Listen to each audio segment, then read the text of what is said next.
Tonight on Nightline, the gamblers meet the men who've made billions while so many have lost so much. We take you inside the secretive world of hedge funds. Are they playing fair? Plus, drill, maybe drill. Heating oil could cost record amounts this winter, but would offshore drilling solve the problem? We climb aboard a lobster boat in Maine in search of answers. And tapping in, it's the fashionable new bottled water. So what's the source? That's right, a New York City pipe. Why selling tap water is a sign of the times. From the global resources of ABC News with Terry Moran, Martin Bashir, and Cynthia McFadden in New York City, this is Nightline, September 19, 2008. Good evening, I'm Cynthia McFadden. What a week on Wall Street. Historic market drops followed by huge rallies. When today's closing bell rang, the Dow Jones was up nearly 370 points for the day and almost even for the week.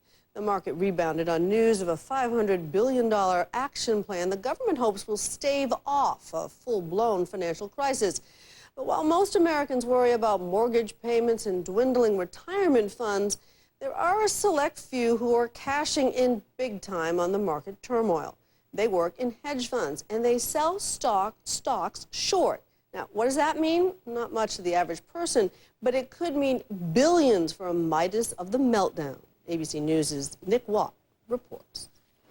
As tearful Lehman Brothers employees packed their boxes this week, word round the campfire, David Einhorn, poker player and hedge fund honcho, might be counting the cash he made from the venerable bank's demise. Another hedge fund grandee, Philip Falcone, is taking heat from a British tabloid over the near collapse of the British bank HBOS. We're told he bought a Manhattan mansion from, shock, horror, penthouse boss Bob Guccione. Does his pet pig really have his own room? Remember the first sniff of trouble? The subprime mortgage collapse. Thousands of homes repossessed. Financial chaos. Well, John Paulson reportedly made $3.7 billion last year, largely from that catastrophe. He's bought himself a fat new pad in the Hamptons. It appears that they are the ones profiting. So in an environment where the masses are suffering and a small few appear to be profiting, that's who's targeted. And as long as it's legal, short selling is legal, you need buyers and sellers, it shouldn't come under fire. Still, hedge fund managers are cast by some as the devils in this current drama. They're parasites living in the bloated stomach of capitalism. Another hard day number crunching, then I'm off to lunch. I'm munching Russian caviar, smoking big fat cigars. On the internet and now in a book, Geraint Anderson bites the hand that fed him. He's a reformed financier. I'm just a city boy, another loaded pretty boy. The only reason I give them such a hard time is they were earning so much more than me, these hedge fund boys. Even lower-level operatives can take home $15 million a year.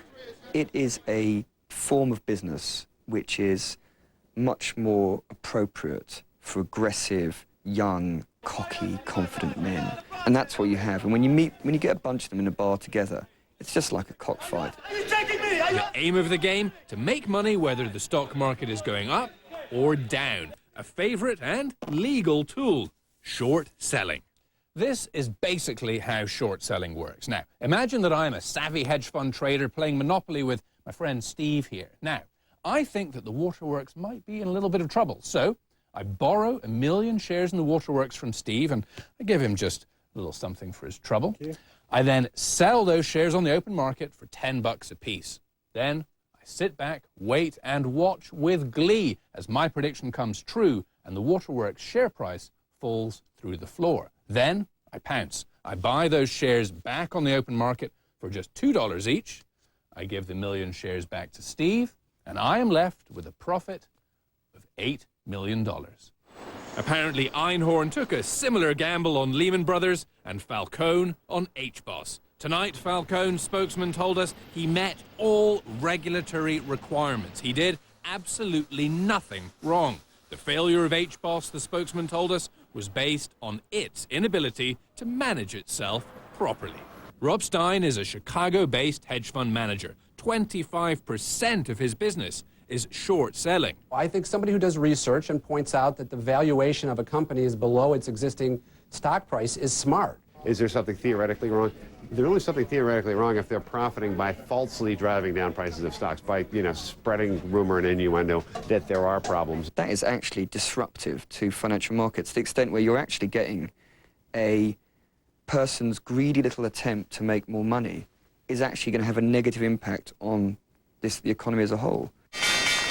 This morning, major news. The federal government temporarily banned short-selling stock in 799 financial institutions. This is intended to prevent investors from intentionally driving down particular stocks for their own personal gain. Midnight last night, the Brits did the same. The crackdown is going global. The SEC is also requiring certain investors to disclose their short selling and has launched rigorous enforcement actions to detect fraud and manipulation in the market. Anyone engaging in illegal financial transactions will be caught and persecuted. But in October 1929, the Wall Street bubble burst. Financial gambling is nothing new, and it can backfire spectacularly. In 2005, the year of Hurricane Katrina, a hedge fund called Amaranth made a bundle, gambling that energy prices would soar. In 2006, they tried the same trick. Unfortunately for them, there happened to be no hurricanes that particular season, and they lost $6 billion, I think, in a matter of 1 or 2 weeks. Hedge fund managers are human after all. And they're not all evil, and that's the part we have to remember. We sort of paint them with this one evil brush because they're the short sellers, and they're perceived to be the ones that make money when stocks go down. Hey, a lot of people make money for nothing when stocks go up, going long, making hay when the sun shines. Going short is really not any different than going long. So, what's so wrong with making money on the way down, making hay in a thunderstorm? I'm Nick Watt for Nightline in London. It's a lot of hay. When we come back, you heard the chant, drill, baby, drill. Well, will it work, and where? We head to Maine to find out.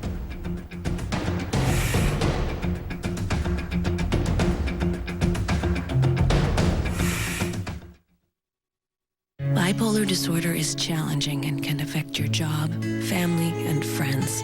For years, I had severe mood swings, racing thoughts, unusually high energy, and was extremely irritable.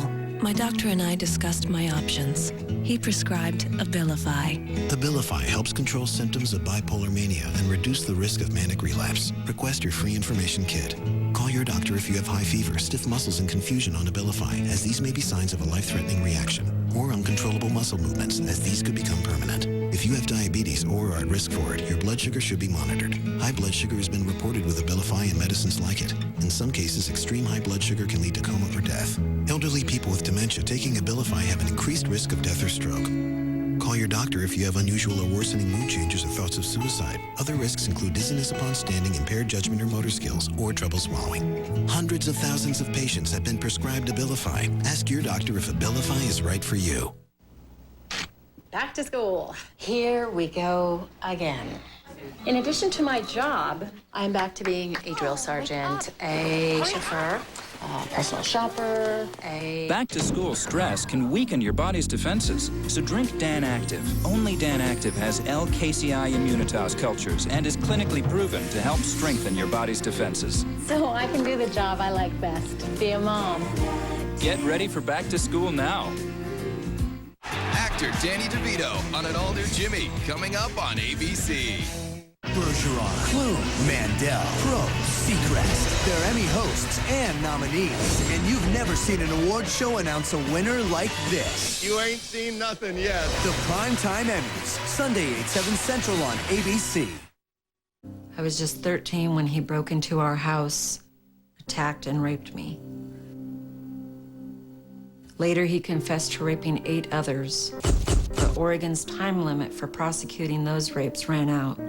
Jeff Merkley voted against changing the law. That's wrong, and that's why I'm speaking out. Jeff Merkley, you should have voted to protect victims, not rapists.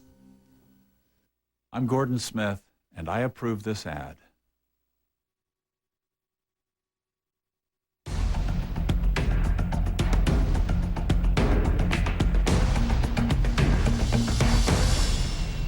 Turn now to the sky-high price of gas, which has more than doubled since George Bush took office.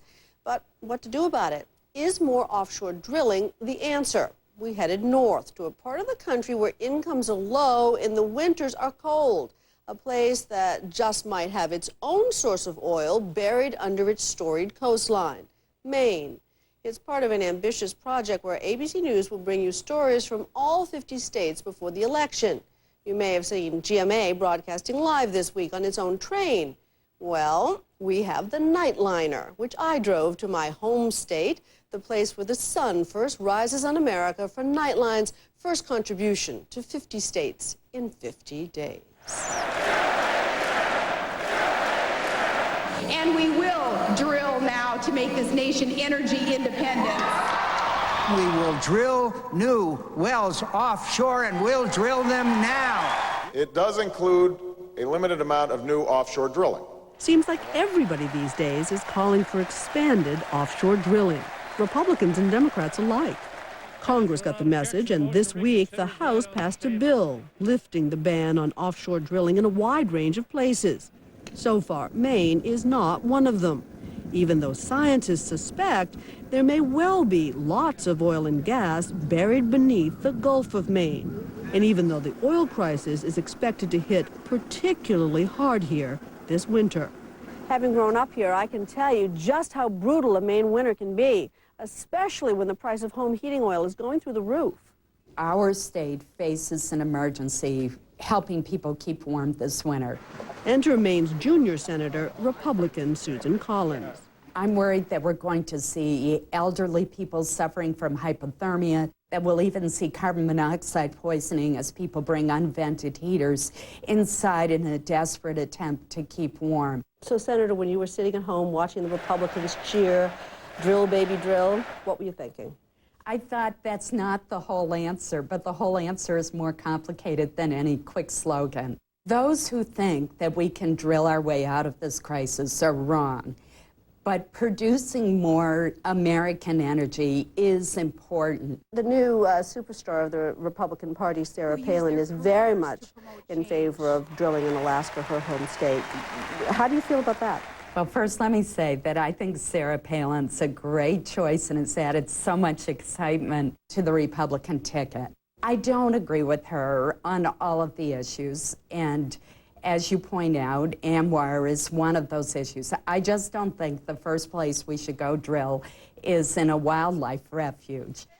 But she does support lifting the ban on drilling from Virginia to Georgia and in the Gulf of Mexico off the coast of Florida, but not off the coast of Maine. Are you a hypocrite in supporting offshore drilling in places other than your home state of Maine? No, it doesn't make sense for the state of Maine because our Gulf of Maine encompasses Georges Bank, which is one of the most prolific and abundant fishing grounds in the world. Along Maine's coast, the men who trap its famous lobster are well aware of the need to protect the fisheries, but they've also been hit hard by the spiraling cost of oil. There have been very few days when Procter Wells hasn't been at work before the sun rises. His day starts at 4:30. Lobstering is hard work, but it's in his bones.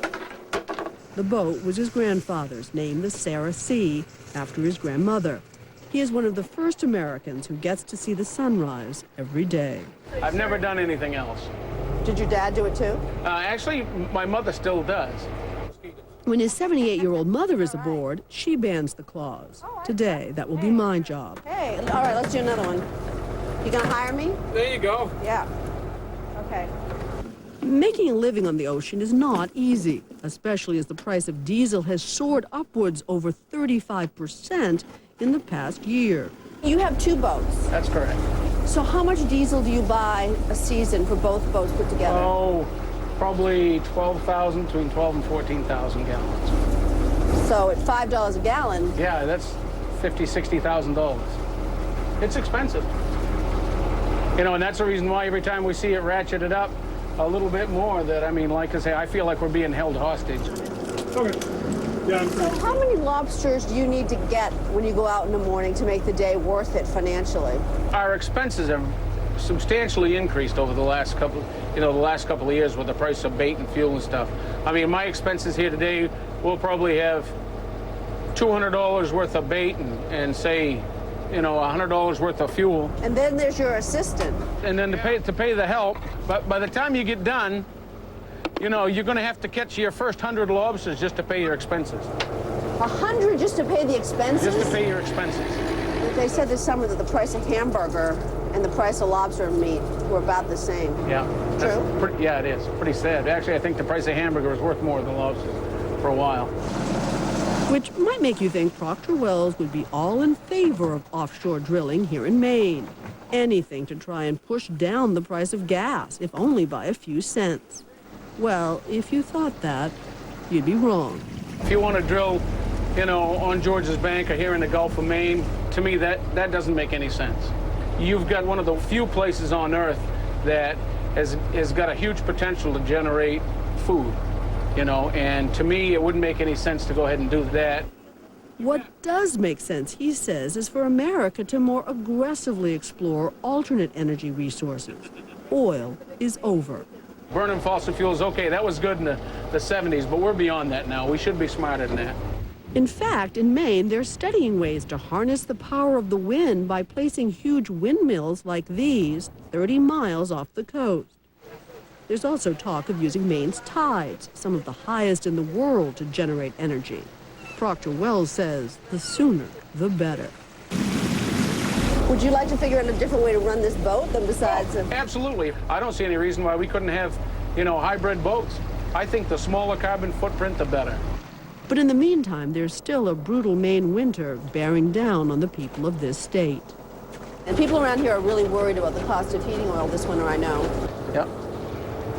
Well, I tell you, and I'll use my in-laws as an example, or like I say, a lot of people like my in-laws, and that's where they're faced with this winter for the first time. Their oil bills to heat their homes and stuff exceed what they're getting from Social Security and income. So at that point, they have tough choices to make. What do you do? And yet there doesn't seem to be any support at all for offshore drilling. Even if you find, huge oil pockets, out here in the Gulf of Maine, the bottom line is, that could be 8 years away. That isn't going to help us this winter. It's 8:15. Yeah. You've been doing this for 3 hours this morning. Right. Yeah. And you haven't paid your expenses yet. Not yet. But that isn't like that every day. Some days by 8 o'clock you've paid for your expenses and you're on your way. But with the price of diesel where it is, those days may be less and less frequent. Hey, I think I'm getting it You're now. getting it down. You're going to quit and become a lobsterman, right? A lobster person. Lobster woman. Lobstering off the coast of Phippsburg, Maine. You can read more about our trip to Maine by clicking on the Nightline page at abcnews.com. And when we come back, a Big Apple businessman takes a page from the Golden Girls.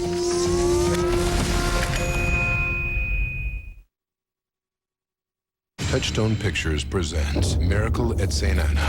In 1983, Hector Negron killed a man. In his home, they found a priceless artifact. What's it doing buried in the bottom of your closet? It was a clue to a mystery that began in World War II. Miracle at St. Anna is one of the best films of 2008. Director Spike Lee delivers a classic of epic size and scope. No, I'm the only one who knows. Miracle at St. Anna. Rated R. In theaters September 26th. The new 375 horsepower Hyundai Genesis has a more effective braking performance than the BMW 550i. So you can avoid the obstacles you expect. It also has extraordinary safety features. So you can deal with the ones you don't. Find out more at HyundaiGenesis.com. Maurice Green. On the track, he's Olympic gold. On the dance floor, his partner is black and blue. And maybe a little purple. Dancing with the Stars live 3-night premiere begins Monday, 8/7 Central on ABC. A few years ago, bad weather wiped out our crops. We nearly lost the family farm. It was a struggle to pay the bills, but we pulled together as a family and we made it through. That's why we understand what a lot of Oregon families are going through right now. Rising gas prices, healthcare costs, food prices, they can't wait for solutions anymore. If you really want someone who understands what Oregon families are going through, send Kurt to Congress. I'll fight every day to put your families first. I'm Kurt Schrader, and I approve this message. K2 has been a leader in television innovation for years, and in 2009, the federal government is requiring all TV stations to change the way we broadcast. It will mean spectacular pictures and crystal clear sound. But these changes have a lot of people asking a lot of questions. We've got answers. Go to KATU.com and click on DTV Answers. Getting you ready for the future, another example of K2 on your side. What gives the Northwest its quality of life? Well, balance, for one thing. In terms of energy, it means having enough to meet demand while being environmentally responsible. Natural gas shoulders a lot of that burden simply because it's a cleaner fuel. But the fact is, we need access to more delivery options if we're going to preserve our way of life. Like underground pipelines, for instance. Similar to the one I'm standing on. You didn't know it was there, did you? Fabric Depot, the largest, most complete fabric store in the country, locally owned right here in Portland. With over 20,000 fabrics to choose from, we'll have everything you're looking for. Find Coats & Clark's Dual Duty XP, the extra performance thread for the 21st century. 3 sizes for quilting, embroidery, and specialty. Coats & Clark, the right thread for every sewing application, available now. Fabric Depot. For great savings, visit our one-of-a-kind store today or shop online.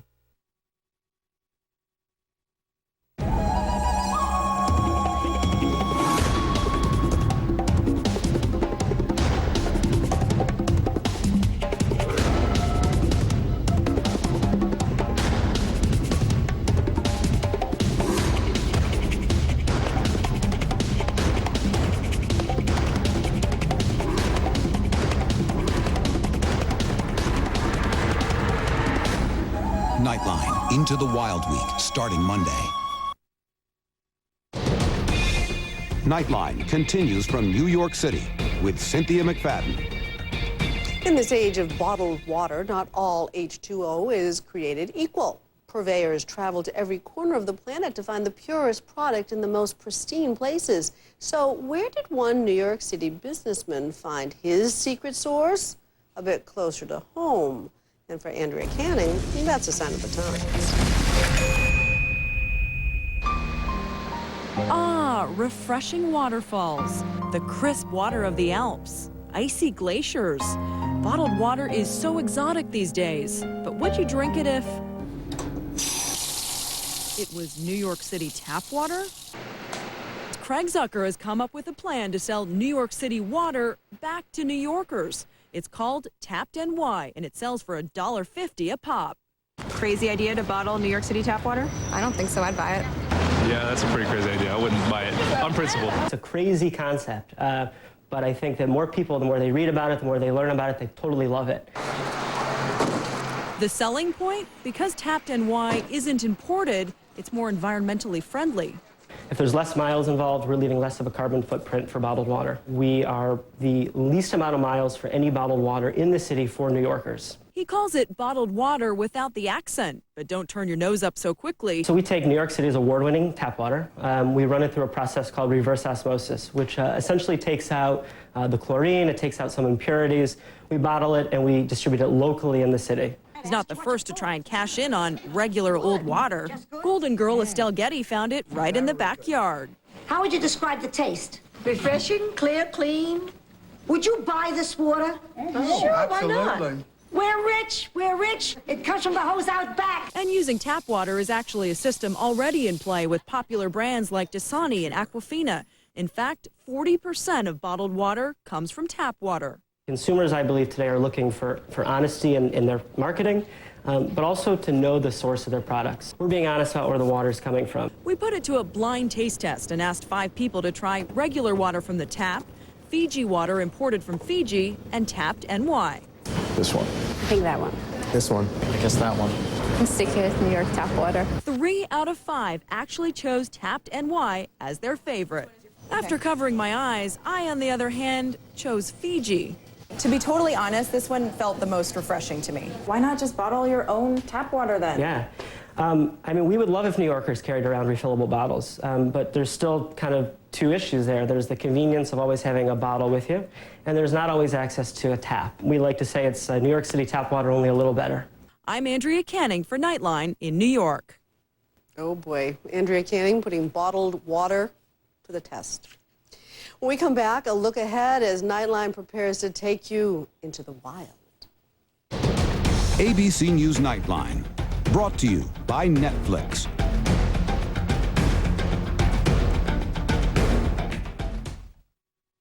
Netflix interviews, take one. Oh, Netflix is the best. With Netflix, you can never be without a movie. Just go online and choose from over 100,000 DVD titles. They've got it all. With Netflix, there's no late fees. No due dates. You can keep the movie as long as you want. And now, as an added bonus to your DVDs, watch some movies and TV shows instantly on your PC for no additional fee. I'm definitely a Netflix fan. Netflix. Get DVDs in the mail fast. Plus, some instantly on your PC. Go to netflix.com/TV to start your free trial. Honey, if you want to get rid of your gray hair, try my hair color. It's really easy. Women's hair color can take 30 minutes, just for men takes 5. No one will notice. First colors every hair, just for men, or gets only gray. The truth is, men need just for men. You, the American workers, are the best in the world. But your economic security has been put at risk by the greed of Wall Street. That's unacceptable. My opponent's only solutions are talk and taxes. I'll reform Wall Street and fix Washington. I've taken on tougher guys than this before. Change is coming. John McCain. I'm John McCain, and I approve this message. Emmett, your gray facial hair has put you in a rocking chair. Your beard is weird. Just for Men gel. Gets rid of gray in 5 easy minutes. His edge is back. He scores! Just for Men. Keep your edge. From the network that brings you Extreme Makeover Home Edition comes a new series that celebrates the families who stay together and play together. The game is on! ABC's Opportunity Knocks premieres Tuesday at 8/7 Central on ABC. Gordon Smith has let them down. He voted to send our troops to war without proper armor. He extended their tours of duty. And he voted 27 times to cut health care benefits for troops once they return home. Yet he voted himself a pay raise and gets top-notch congressional health care. We all know Gordon Smith was wrong on the war. Now you know he's shortchanging our veterans. The Democratic Senatorial Campaign Committee is responsible for the content of this ad. Hey, Margie. Yeah. Have you seen any of these video emails we're getting? Show me.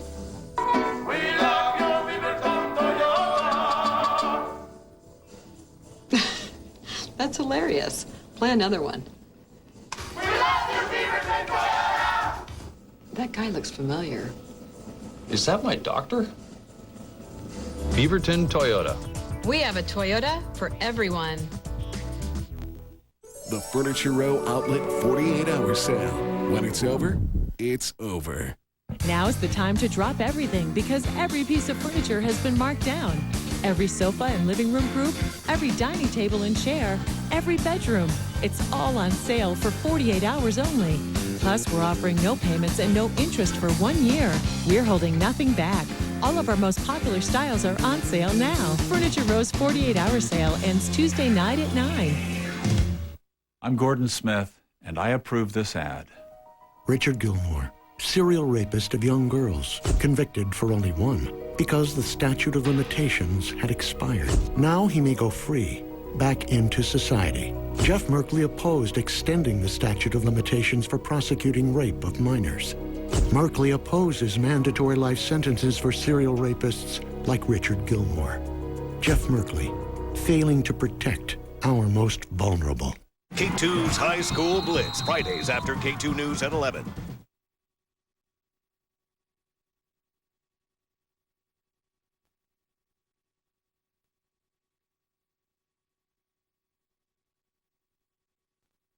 For the Earth's creatures, for ourselves, for our future. Be part of the rebirth of our national forests. Visit arborday.org. See what we're doing. See how you can help.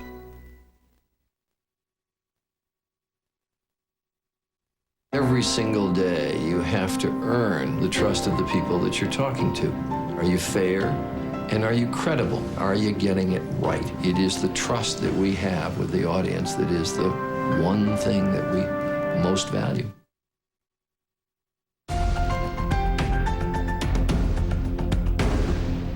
Next week, Nightline takes you on an extraordinary adventure up the Amazon. The first reporters to live with one of the most isolated tribes on the planet.